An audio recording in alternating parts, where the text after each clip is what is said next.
There's a stereotype that's been around forever, the cold, confident person. You know the type. They walk into a room like they own it. They speak with certainty. They don't apologize for taking up space. And something about them just feels distant, unreachable, maybe even a little bit cruel, even though they're not doing anything cruel.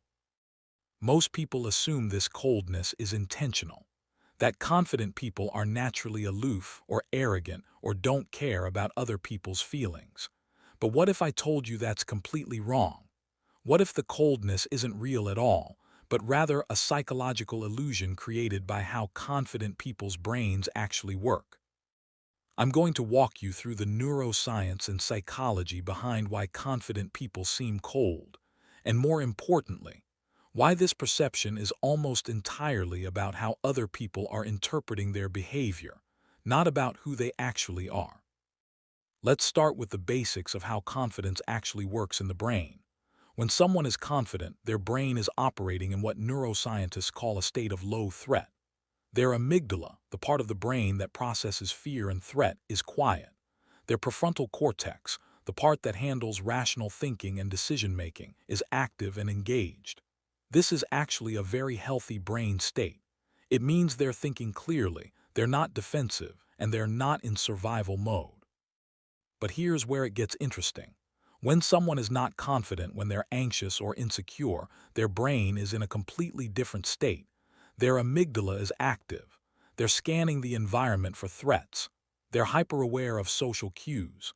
They're reading faces, interpreting tone of voice, watching for signs of rejection. Their brain is working overtime to protect them from social harm. So you have two people in the same room with completely different brain states.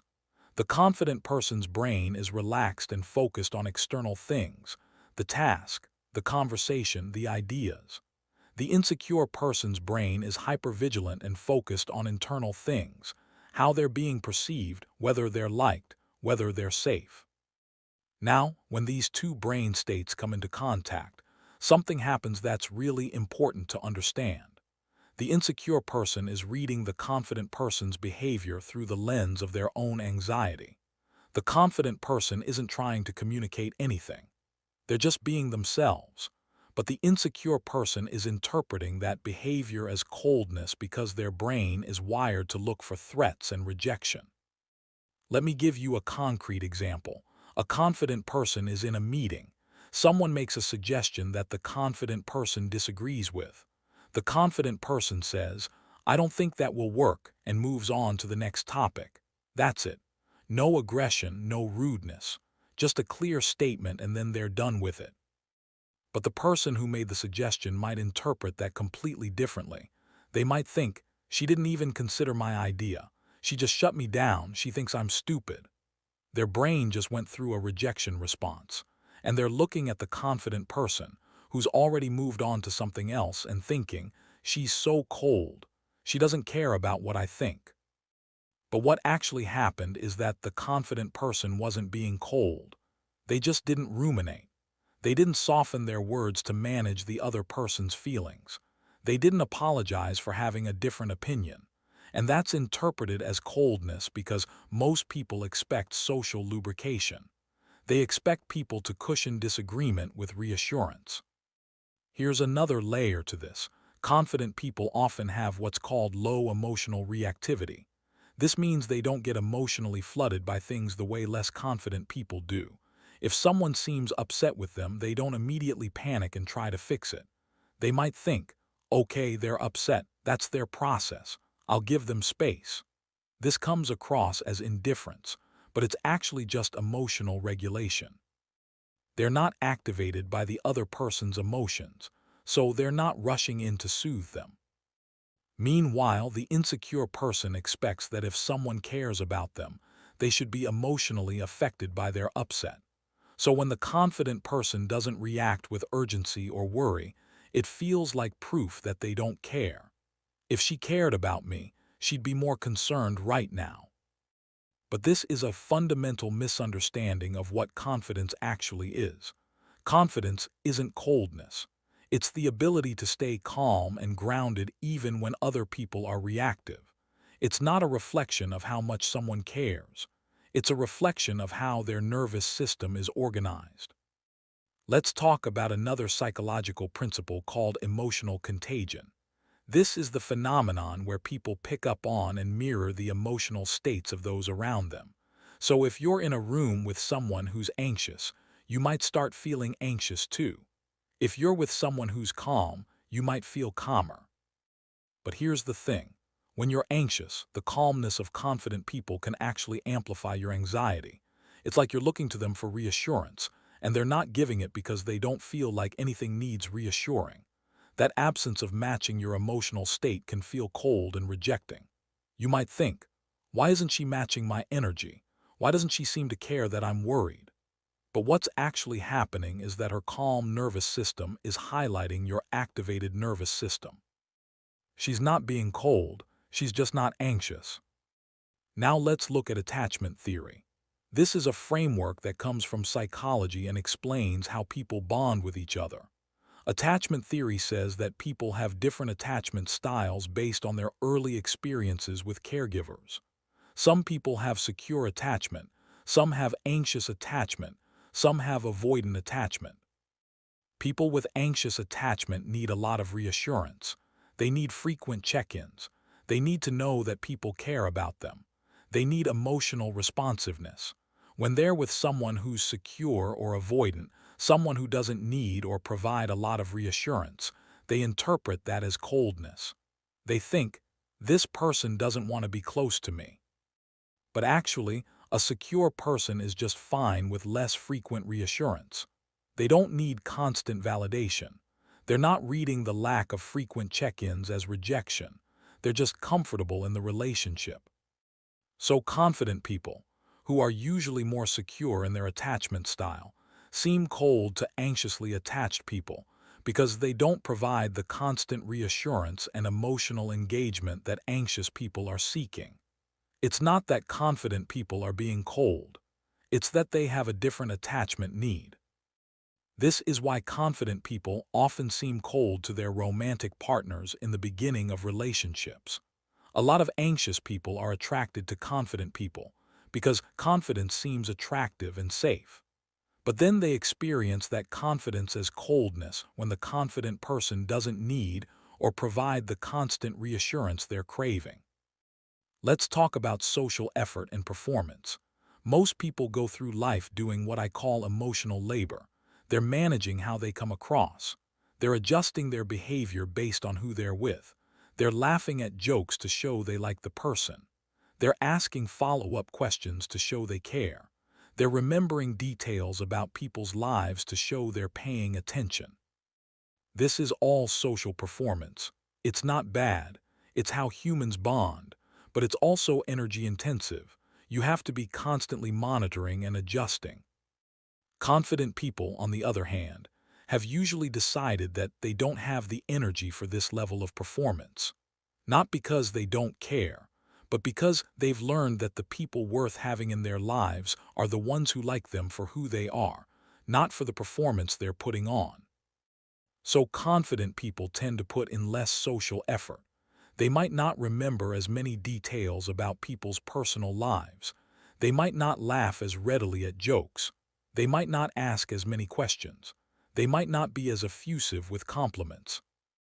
And you know what? This comes across as cold, because we're used to interpreting social effort as a sign of caring.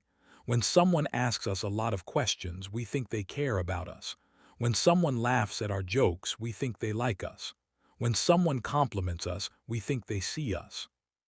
But confident people have essentially said, I'm not going to do all that performance just to prove I care. If you care about me, you'll feel it.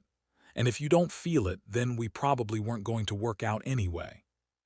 This is actually a really healthy boundary, but it feels cold to people who are used to proving themselves through performance. Here's another concept, the halo effect. This is a cognitive bias where if someone has one positive quality, we assume they have other positive qualities too. So if someone is confident, we might assume they're also smart, successful, and competent. But we also might assume they're arrogant, cold, and dismissive. The halo effect works in both directions. So confident people have this thing going on where people project a lot onto them. If a confident person is quiet in a meeting, people assume it's because they think everyone else is stupid. If a confident person leaves a social gathering early, people assume it's because they think the gathering wasn't worth their time. If a confident person doesn't reach out much, people assume it's because they think other people aren't interesting. But actually, the confident person was just tired or bored or had other things to do. They weren't making a judgment about the people around them. But the halo effect, combined with the insecure person's tendency to interpret ambiguity as rejection, means that confident people are constantly being misread as cold and judgmental. Let me talk about something called the spotlight effect. This is a cognitive bias where people think everyone is paying attention to them way more than they actually are. You think someone was looking at you judgmentally, but actually, they were just thinking about lunch. Insecure people have a heightened version of this. They're hyper-aware of confident people's reactions to them. So when a confident person glances away, not for any particular reason, just because they're looking somewhere, the insecure person might think, "She's disgusted by me," or "She thinks I'm boring." But the confident person wasn't even thinking about the insecure person. They were just looking at something else. The insecure person's brain filled in a narrative of coldness and judgment that was never actually there. Now let's talk about what psychologists call secure independence. This is the ability to be okay on your own, to feel complete without needing someone else to validate you or prove their care for you. Confident people tend to have secure independence. They don't need a lot of reassurance. They don't need people to prove they care. They're fine doing things alone. They're fine if people don't respond to their messages immediately. This secure independence can feel like abandonment to people who don't have it. If you need constant contact to feel secure in a relationship, then someone who's okay with not talking for a while seems cold and distant. But actually, they're just secure enough in themselves that they don't need constant proof of the relationship. There's also something called the intimacy distance spectrum. Different people need different amounts of closeness. Some people want to be in constant contact with their friends and family. Other people prefer more distance and independence. Neither is wrong. They're just different attachment needs. Confident people tend to be on the distance side of the spectrum. They don't need to be close to people all the time. They're comfortable with distance. They can have long periods of not talking to someone and then pick right back up where they left off. But people on the intimacy side interpret that distance as coldness. They think, if she really cared about me, she'd want to talk to me more. She'd miss me. But the confident person isn't not caring. They just have a different comfort level with distance. Let's look at the concept of vulnerability. In modern psychology and self-help culture, vulnerability is seen as the path to intimacy and connection. And it is. But there's a flip side. Vulnerable people sometimes interpret non-vulnerability as coldness. If you're the kind of person who shares your insecurities, your fears, your struggles, and someone else doesn't, it can feel like they're shutting you out. You might think, "I'm being so open with her and she's not open back. She doesn't trust me. She doesn't want to be close." But actually, the confident person might just not feel the need to share their insecurities. It's not because they don't trust you. It's because they've already processed those things internally, or they don't ruminate on them, or they just don't feel the need to voice them out loud. This difference in communication style can be interpreted as coldness, when it's really just a difference in how people process and share. Now let's talk about what I call the intensity gap. Confident people often have lower emotional intensity. Their emotional range is more moderate. They don't get very high and they don't get very low. They stay pretty even-keeled. But insecure people often have higher emotional intensity. They feel things more deeply. Their emotions fluctuate more. So when an insecure person is sharing something emotional with a confident person, the confident person's moderate response can seem cold. You might expect them to match your emotional intensity, but they don't. They stay calm while you're in the middle of an emotional experience. And you might interpret that as, she doesn't understand how serious this is, or she doesn't care how much this is affecting me. But actually, they just have a different emotional baseline. Here's something really important. Confident people often have low empathy performance. And I want to distinguish between empathy and empathy performance. Empathy is the ability to understand what someone else is feeling. Empathy performance is showing someone that you understand what they're feeling through facial expressions, tone of voice, and verbal reassurance. Confident people might have actual empathy. They understand what you're feeling, but they don't necessarily perform empathy. They don't make the facial expression that says, "I'm so sorry you're going through this." They don't use the soft tone of voice that says, "I'm here for you." They understand your feeling, but they're not performing sympathy. And insecure people who are desperate for proof that they are understood interpret the lack of empathy performance as a lack of actual empathy. They think, she doesn't even care. If she cared, she'd show it. But the confident person is just not the type to perform emotion. They're feeling something, but they're not putting on a show about it. Let's look at something called the false consensus effect. This is a bias where people think that other people are more like them than they actually are. So if you're a person who needs a lot of reassurance, you might assume that everyone needs a lot of reassurance. And when you encounter someone who doesn't, you interpret that as them being cold or uncaring, because you think that not needing reassurance means not caring. But actually, needing reassurance and caring are two separate things. You can care about someone and not need constant reassurance from them. The confident person might care about you deeply, but not need to hear it back constantly. Now let's talk about psychological projection. This is when people project their own qualities or feelings onto other people. So if you're feeling cold or distant in your own life, you might project that onto confident people and think they're cold, when actually they're just different from you. A lot of insecure people have internalized the message that they're not good enough. So when they encounter someone who seems sure of themselves, they might project their own internal coldness, their own self-rejection, onto the confident person. They think, she's cold to me the way I'm cold to myself. This is a really subtle thing that happens in a lot of relationships. The insecure person's internal experience of being unlovable gets projected onto the confident person, and suddenly, the confident person seems cold. Here's another piece: confirmation bias. Once you've decided that someone is cold, you start noticing all the evidence that supports that belief. The confident person did something neutral, but you interpret it as coldness because you've already decided that's who they are. If they don't respond to a text immediately, that's proof they don't care. If they suggest doing something different than what you suggested, that's proof they don't value your opinion.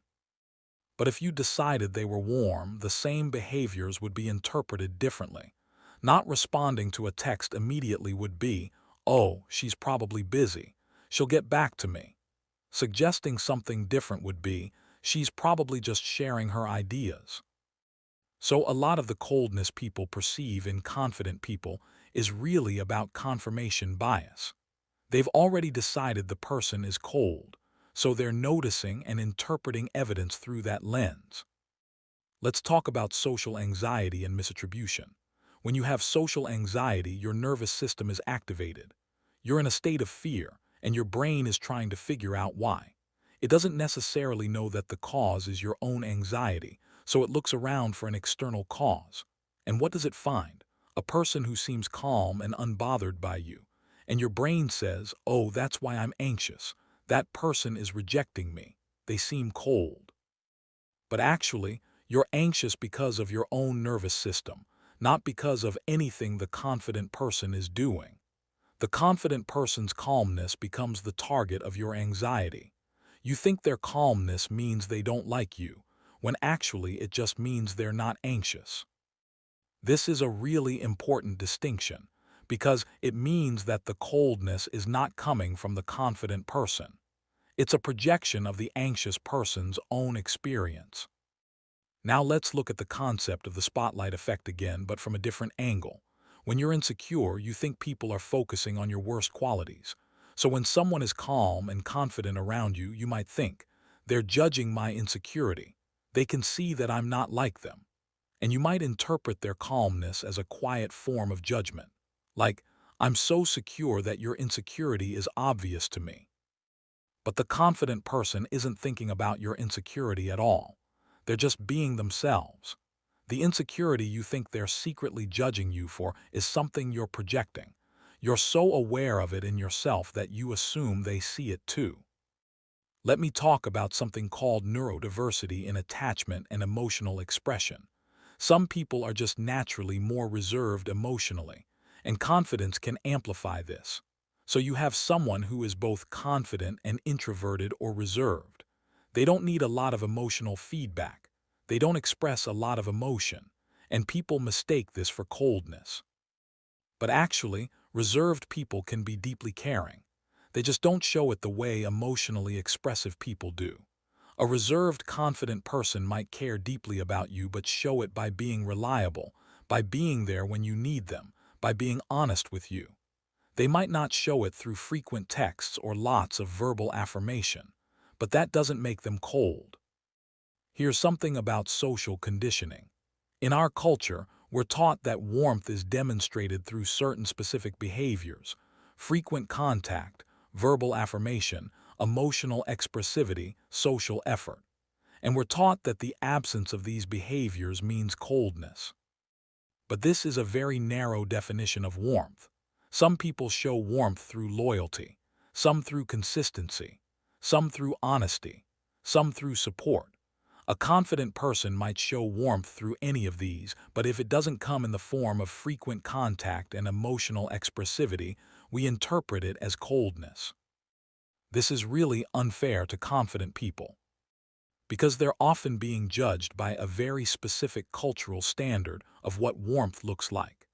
And they might be showing warmth in other ways that we're not recognizing because we're looking for the wrong signals. Let's talk about the concept of complementary relationships versus symmetrical relationships.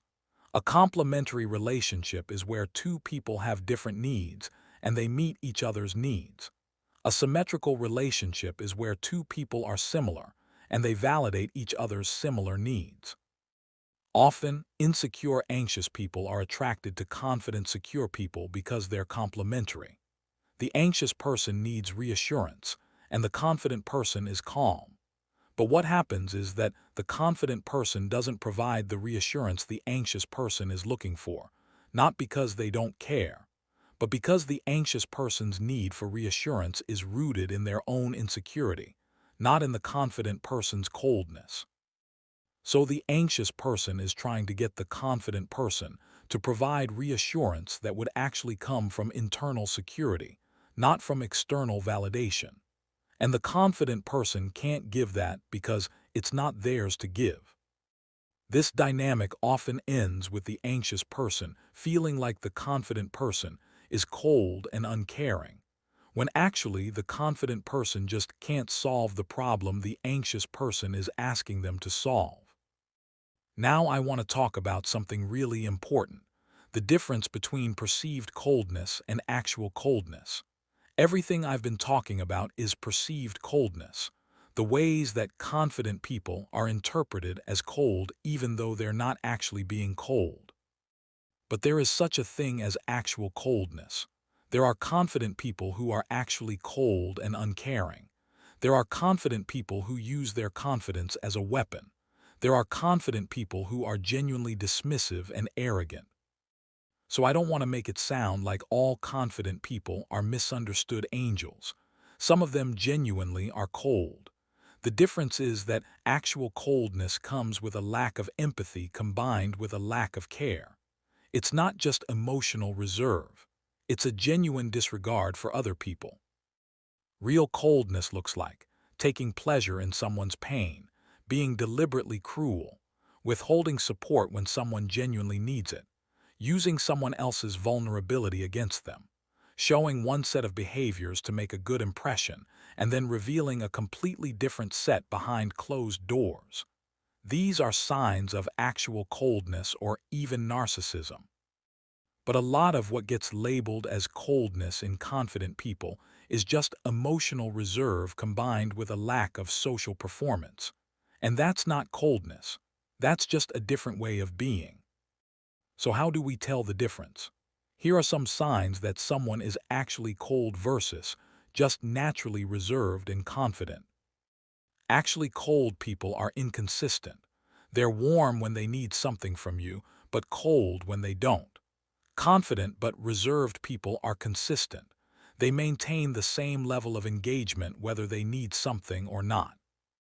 Actually cold people use other people's emotions against them. They'll remember that you have abandonment issues and use that to control you. Confident people might not be emotionally attuned, but they're not weaponizing your emotions. Actually cold people don't take responsibility for how they affect people. They think it's everyone else's problem if they feel hurt. Confident people might not constantly manage everyone's feelings, but if someone points out that they hurt them, a truly confident person can hear that and adjust. Actually cold people show no care for anyone else's well-being. They're purely self-interested. Confident people might be focused on their own lives, but they do care about other people's well-being. They're just not obsessed with constantly proving it. Actually cold people deliberately isolate people. They cut people off. They leave no room for connection. Confident people maintain distance, but it's not aggressive. People can close the distance if they want to. So one of the most important things to understand is that perceived coldness in confident people is usually not actual coldness. It's a difference in communication style, emotional expression, attachment needs, and social effort. And that's actually really important to understand because it changes how we interpret confident people. When you realize that someone isn't being cold, they're just being reserved, you can stop taking their behavior personally. You can stop interpreting emotional distance as rejection. You can understand that they're not being distant because of you. They're being distant because that's how they're organized. And this is good news because it means that if you're insecure and you're around confident people, the coldness you're feeling isn't really about you. It's not that they don't like you or think you're not good enough. It's just that they express themselves differently. Similarly, if you're a confident person and you've noticed that people seem to find you cold, now you understand why. It's not because you're actually cold. It's because your way of being is being misinterpreted through the lens of other people's insecurity. And this understanding is the first step to changing the dynamic. For confident people, the path forward is to become aware that other people might be interpreting your behavior differently than you intend. This doesn't mean you need to change who you are, but it does mean you might need to be more intentional about communicating care. You might need to occasionally provide more reassurance than feels natural to you. You might need to ask more questions than you feel like asking. You might need to initiate contact more often than you're inclined to. This isn't dishonest. It's just acknowledging that different people have different needs and being willing to meet people partway. For insecure people, the path forward is to recognize that when someone is reserved, it doesn't necessarily mean they don't care. It doesn't mean they're judging you. It doesn't mean they're rejecting you. It just means they have a different way of expressing themselves. And if you can start interpreting their behavior from that lens instead of from the lens of your own insecurity, everything changes. You start noticing that the reserved person is reliable, that they show up, that they're consistent, that they remember important things even if they don't remind you constantly that they care. And you realize that maybe their way of showing care is different from how you show care, but it's no less real. One of the most important things to understand is that confident people and insecure people often speak different languages when it comes to love and care. The insecure person is speaking the language of reassurance and emotional expression. The confident person is speaking the language of consistency,